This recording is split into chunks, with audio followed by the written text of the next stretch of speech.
Alright guys, I guess you could call this part one of my muscle truck build.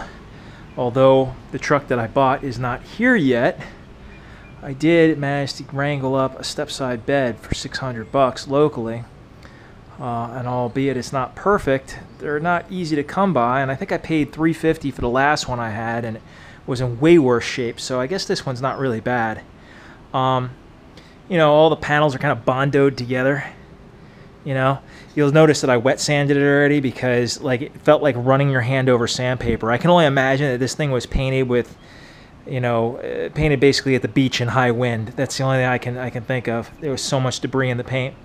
But I wet sanded it and I got it pretty smooth. It's not, you know, I'm not going to try and buff it out. It's shit. But if I'm going to prime over it or whatever. But I'm going to start disassembling and taking this thing apart so I can clean up all these pieces of all this Bondo slathered in here and all the nooks and crannies and see what I actually have here.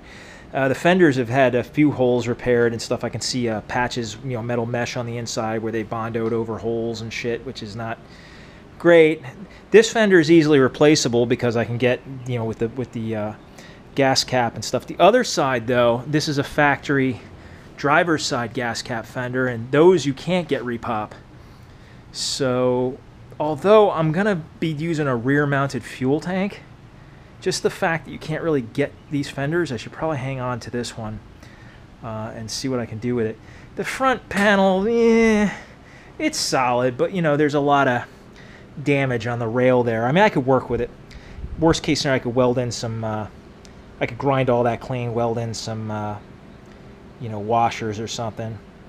We got 1, 2, 3 cross braces, which are in pretty fair shape. Not perfect again, but decent.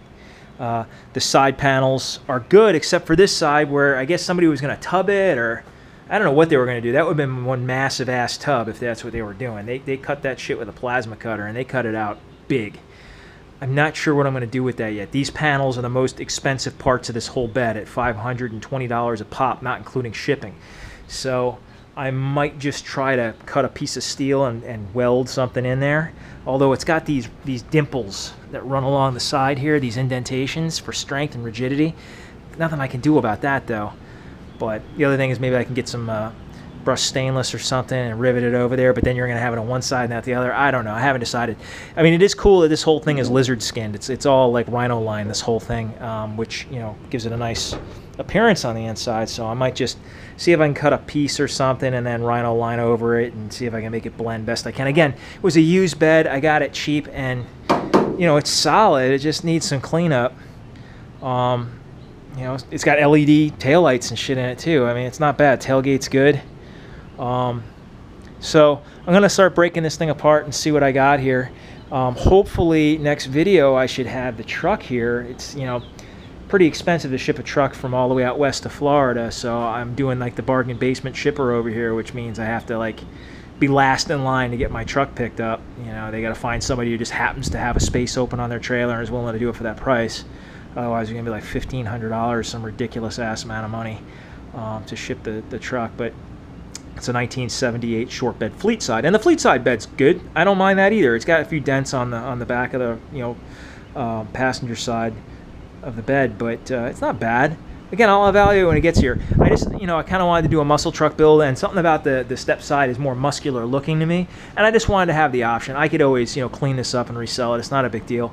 They're hard to come by, so I'd rather have it and disassemble it, throw it in my attic, and, you know, wait till the time I want to use it rather than not have it at all. So with a few extra little pieces, weld in a strip of steel there to replace what's missing, and a few little touch-ups, this bed will be really rock solid. So there you have it, guys. This is the first entry here on the muscle truck build, and I'll see you on the next one.